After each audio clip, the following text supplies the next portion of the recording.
माँ ये क्या है? तुम हमेशा अपने मेड के लिए ये साड़ियाँ वगैरह खरीदती रहती हो, वो भी महंगी से महंगी। कल भी खरीदी थी। बीना बता रही थी, माँ जो कीमती साड़ियाँ तुम्हारी बहू पर सूट करती है, वैसी अगर तुम अपने घर की नौकरानी के लिए आखिर चाहती क्या हो? क्यों तुलना करने में लगी हो? क्या आपकी नज़र में बीना, जो कि आपके घर की बहू है, और एक नौकरानी में कोई अंतर नहीं है? गुस्से में लाल पीला होते हुए दीपक ने अपनी माँ से कहा। बाहर दरवाजे की ओट में छुपी हुई बीना मुस्कुरा रही थी, क्योंकि उसने ही दीपक को बताया था कि माँ ने कल फिर से अपनी नौकरानी के लिए कीमती साड़ी खरीदी है। अंतर, तुलना बेटा बहुत भारी शब्द है। खैर, तुम जानते भी हो एक बहू का फर्ज क्या होता है? बस अपनी सास से उसकी संपत्ति लेने का।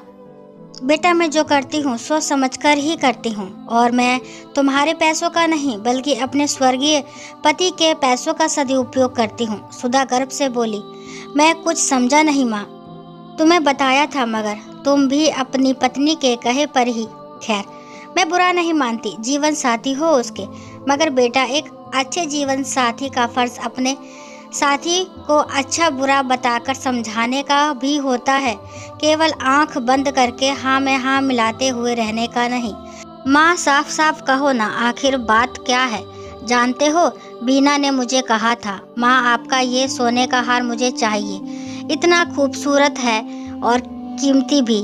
मेरी सहेलियाँ तो देखकर ही जल भुन जाएगी। उन्होंने बड़े प्यार से दिया था मुझे।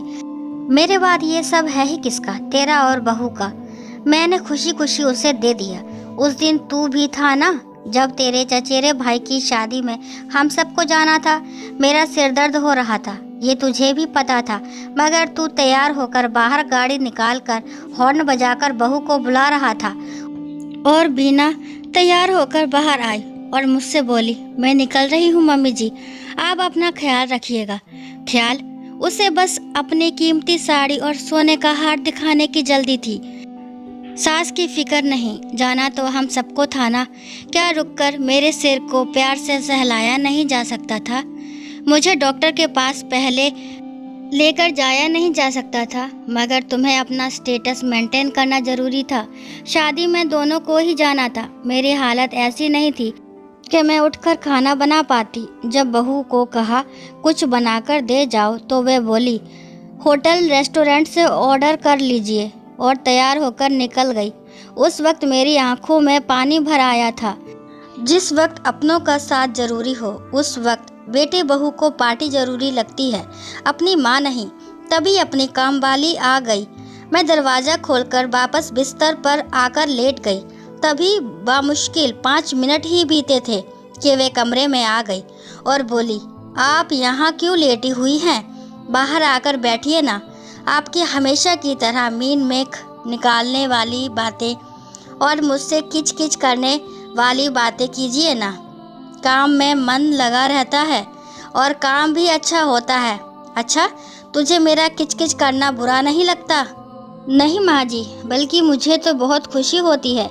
मेरी माँ बचपन में मुझे ऐसे ही टोकती थी, और उनकी डांट खाने के लिए मैं अक्सर कुछ ना कुछ गलतियाँ करती रहती थी। बाद में हम माँ बेटी खिलखिला कर हंसती थी। मुझे आप में अपनी माँ की छवि दिखाई देती है।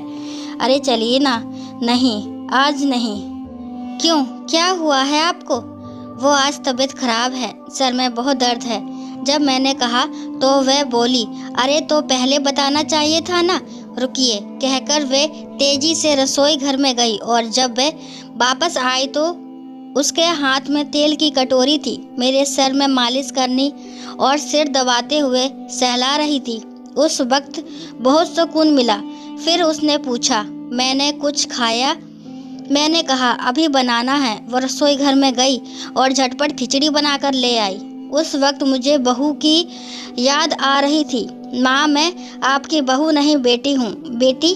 बेटी जो माँ को दर्द में छोड़कर बाहर पार्टी के लिए निकल गई, और वही एक दूसरी और हमारे घर में काम करने वाली एक गरीब घर की लड़की, जिसे मैं हमेशा डांटती रहती थी, वह मेरी देखभाल कर रही थी, मुझे अपनी माँ समझती थी, और मैंने उसी वक्त तय कर लिया था आज से वह मेरी बेटी है और हर माँ अपनी बेटी को कुछ ना कुछ देती है।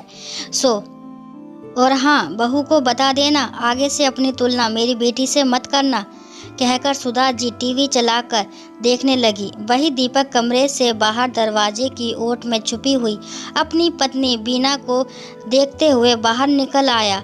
दोनों एक दूसरे को देखकर शर्मिंदगी से यहाँ वहाँ देखते हुए अलग अलग कोने में चले गए। आशा करती हूँ ये कहानी आपको ज़रूर पसंद आई होगी। कहानी पसंद आती है तो प्लीज़ मेरे चैनल को लाइक, शेयर, सब्सक्राइब करना ना भूलें। इस कहानी के बारे में आपके क्या विचार हैं कमेंट बॉक्स में ज़रूर बताएं। और कहानी को लास्ट तक सुनने के लिए थैंक यू।